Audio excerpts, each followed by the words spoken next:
What's up, everybody? Welcome back to my Twisted Life and TV poetry. You're here for Traveling Talk Tuesday. I am on my way to work as usual. I'm late today though. I overslept,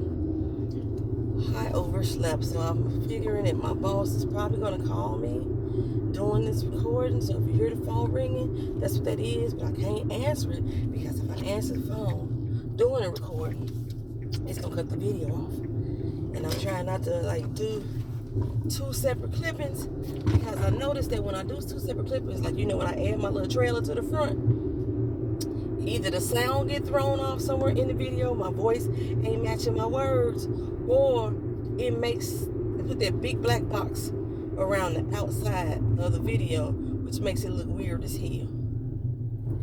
When a neighbor makes it look weird. So yeah, I haven't been able to. That's why y'all haven't seen my trailer.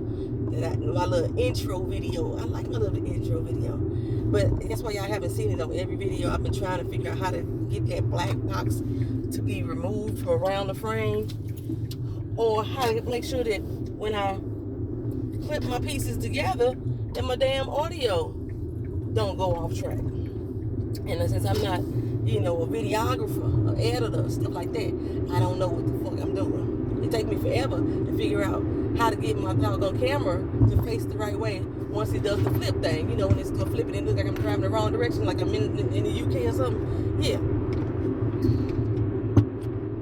So there's that. But I'm on my way to work. Like I said, I overslept. I did that procedure yesterday, y'all. Let me tell y'all. I've given birth. And well, actually I didn't give birth to the birth canal. I ended up having an emergency C-section and all that good stuff. I don't know if that's good, but that's what I ended up doing.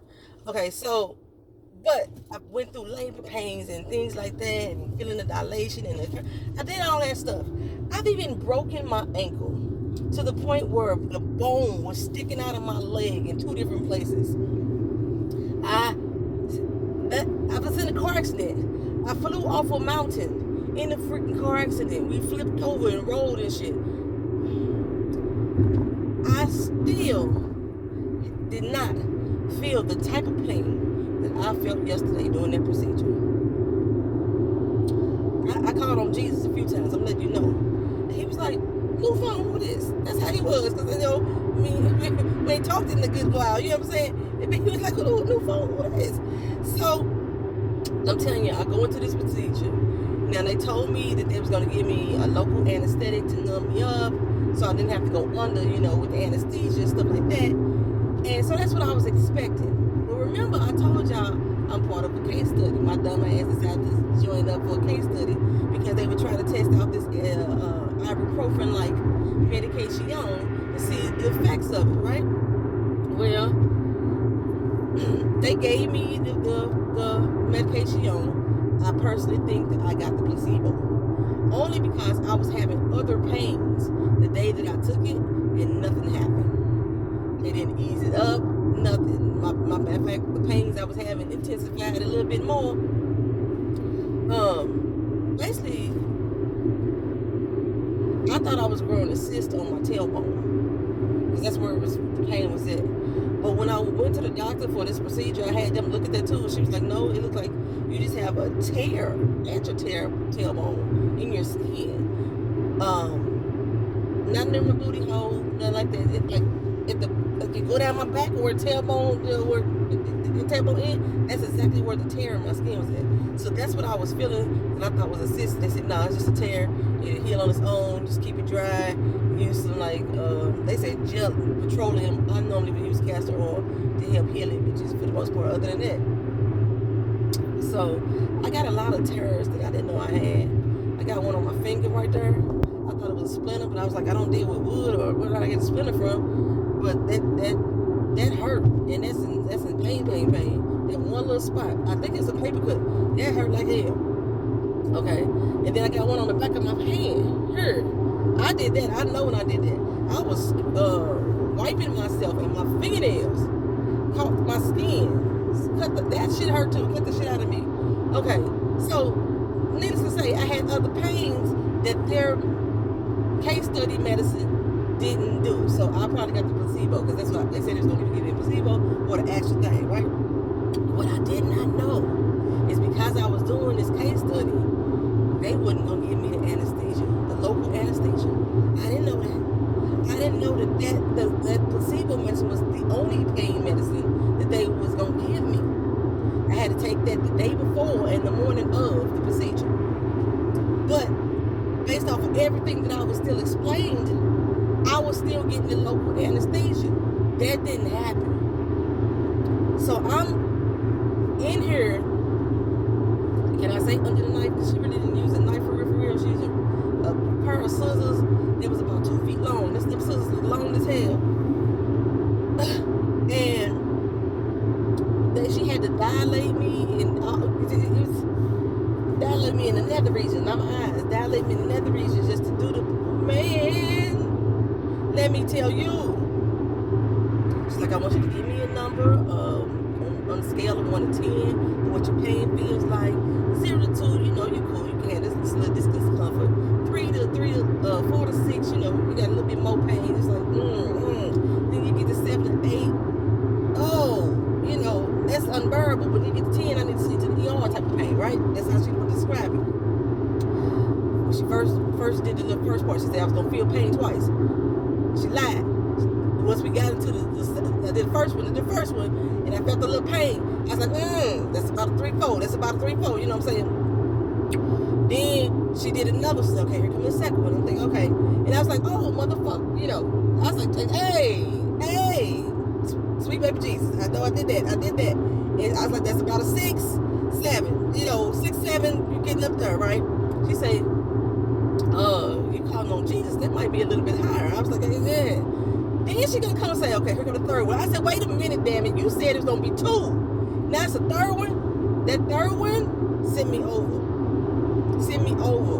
I just saw y'all life flash before my eyes. Cause I'm not dying, but I felt somebody's life flash before my eyes.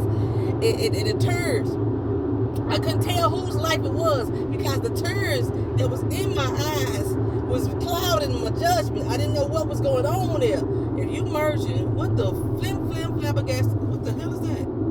Oh, somebody lost a whole doggone water hose contraption thing on the highway. So yeah, I had cried so much, y'all, when I got up off the bed.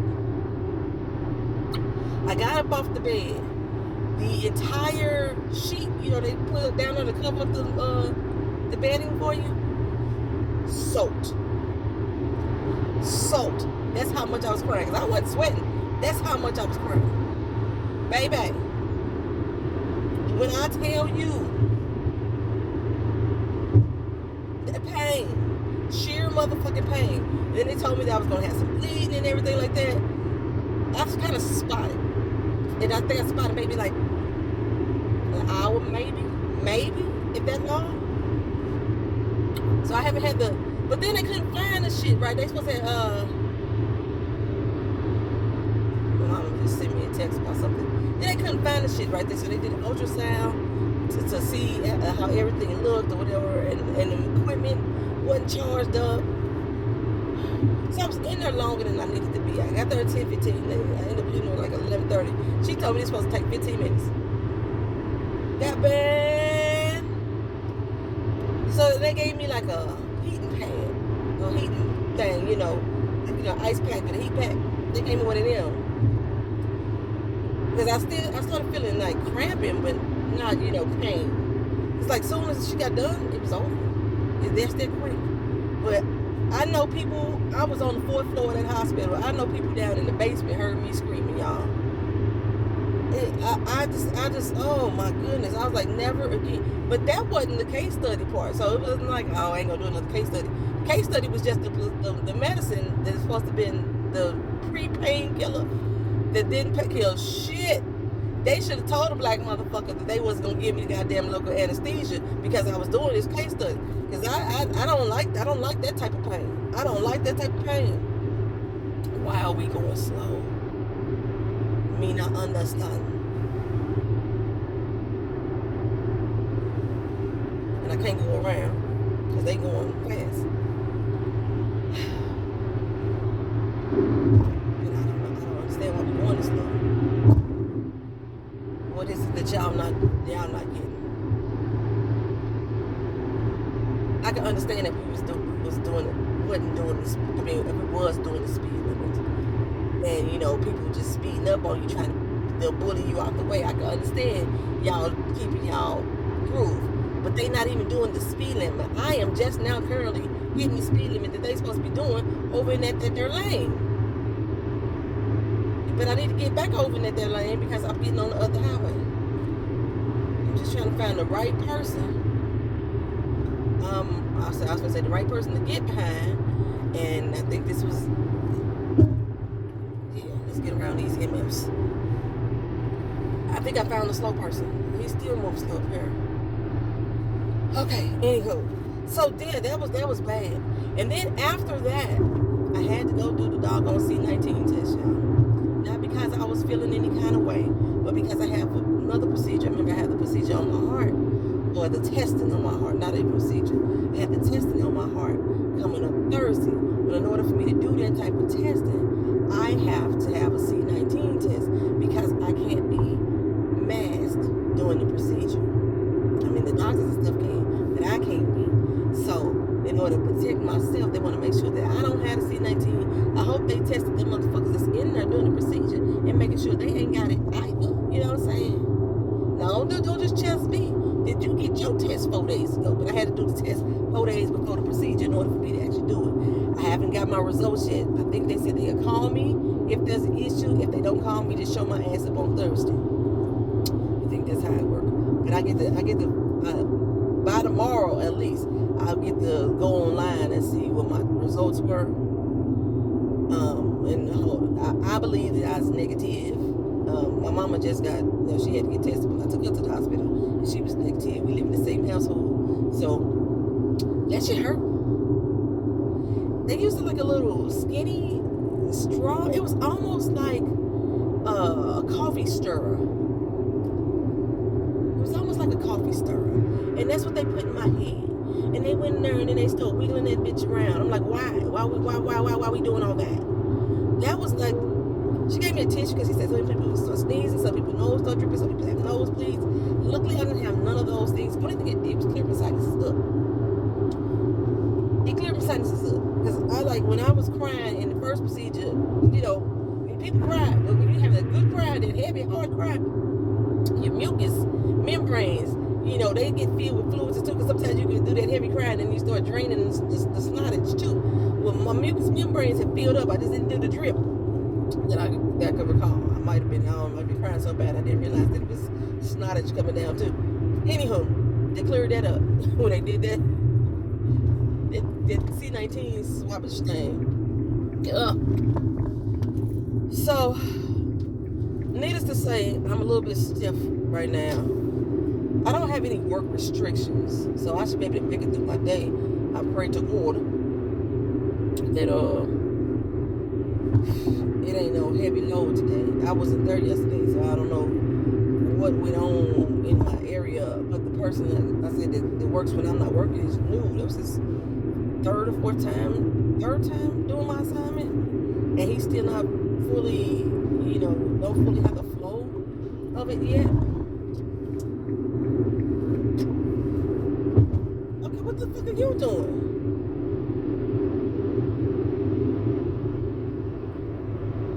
Okay, so as y'all are aware, I don't know if y'all are aware, I'm still dealing with the damn landlord, with the leaking roof and all that shit. It's been 2 months.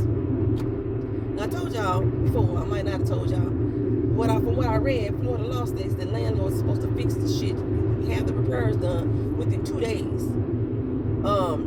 It's been 2 months. We've had like 8 different estimators come out, and assurance adjusters come out, you know, A lot of people are. He done got so many doggone roof estimates, but also there's leaking inside where there's AC ductwork problems, and so one of the companies came out was like, this shit is fucked up. I mean, your whole AC ductwork system in the ceiling is shredded.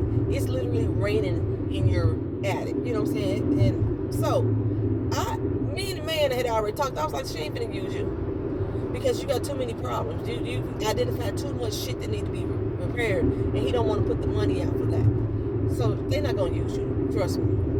He was like, this is unsafe for you and your family. This roof can come caving in at any moment. The ceiling could. That's not including the roof work that still need to be done. He said, this is unsafe for y'all. He said, whatever you need. If she don't use us, trust me, I got you. I'm gonna send you all the paperwork and stuff like that, right? So, Friday, my mom had to go back to the doctor. She still hasn't started her treatment yet, but they're still working through everything that they need to do for her as far as getting her set up and more testing and things like that. So she went to Dr. Friday. The lady called her and was asking her about our lease. How come we haven't signed a new lease or some shit like that? I don't get the full gist of the conversation. My mom was like, but we had words. I was like, oh God. I hope that in your anger that you didn't hip her to what's going on, because of course we filing lawsuits. That's my plan. If I can find a lawyer. I've been having trouble finding a lawyer. That's the problem. I've been having trouble finding a lawyer. The one lawyer that I have been able to find is located in Miami, but he said he covered the whole state. So I got to send him some paperwork today and get the ball rolling. But we still leaving out of there, though. So I didn't want her to be giving, because my mama, she got diarrhea of the mouth when she mad. So she said no, she just told her to contact me. She was on her way to the doctor. So while she telling this lady, look here, I'll talk to you another time, I'm on my way to the doctor. Basically what happened, this is what happened. Because the guy that came out, I told him he wasn't going to be used.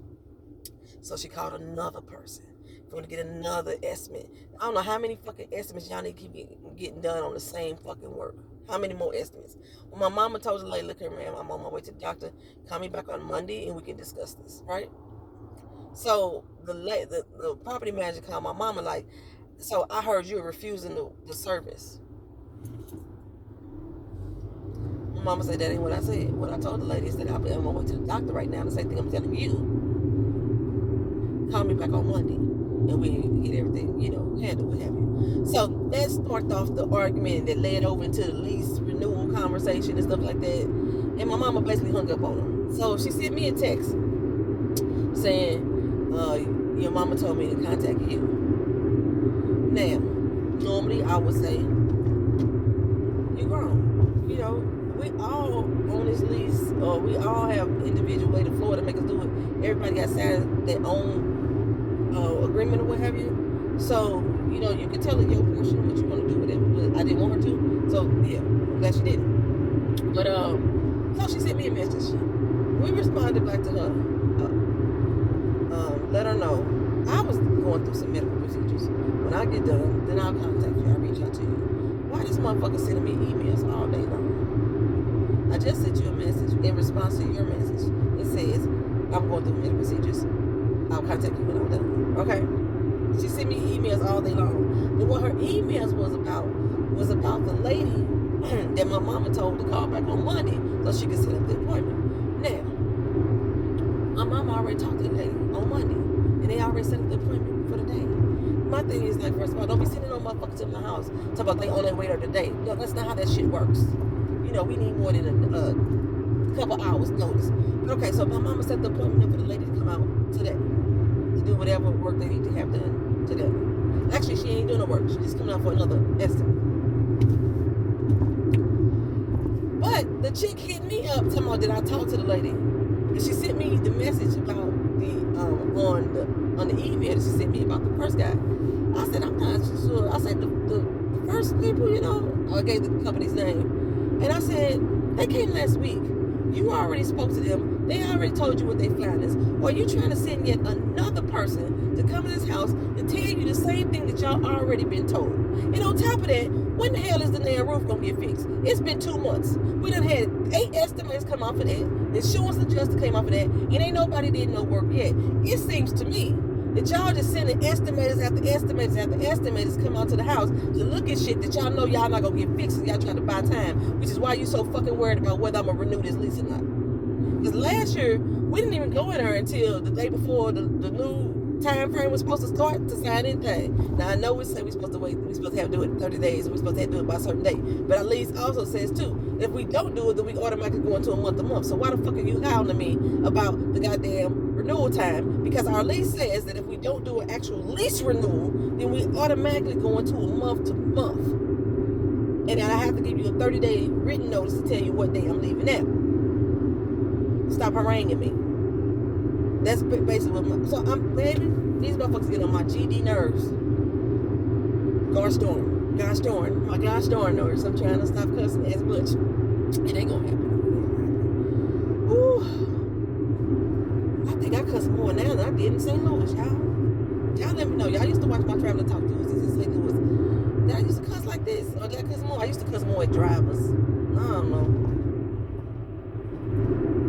Ain't no telling. Okay, it's not as bad. I thought I was going to be super hella late. I thought I was going to roll up to the job around 8:30. It's 8:15. So I'm still late, but what I'll do is I'll cut this off of my lunch break and take a 15-minute instead of 30 and just write in a 30-minute lunch. That's what I'll do. So, there you go. Can't turn the wife into a hoe. That's the wrong way. I said the lyrics wrong. Anyway, can't turn the hoe into a wife. Can't make a wife out of a hoe. Something like that. Anyway, so yeah, that's been my experience. That's my experience. I'm waiting on my C19 results to come back. They're gonna put me on a 14-day heart monitor. So my acupuncture therapy that I'm still doing on my back, they can't do the electric pulses like they normally do. They put the needles in, they'll hook the electric pulse up to it. They can't do that with the heart monitor on me, but I can still get the needles. Because I'm telling you, that's one of the things that I think is working the most for my back. And ever since that we made that formal complaint with Dr. Jason, they don't send me him no more. They are very careful not to give me him. Look, I saw him in the hallways last week therapy session. He was like, "Hey girl, hey." I was like, "Hey Dr. Jason, I'm so glad I'm not seeing your ass no more." You know, but we still speak. Like I said, he seemed like a very nice man until I questioned his work ethic or his work ability or skills when, performing them on me. Anywho, this is the end of Traveling Talk Tuesday. I want to thank y'all for coming. Thank y'all for being here. Like, comment, share, and subscribe. I'll talk to you again soon. Peace.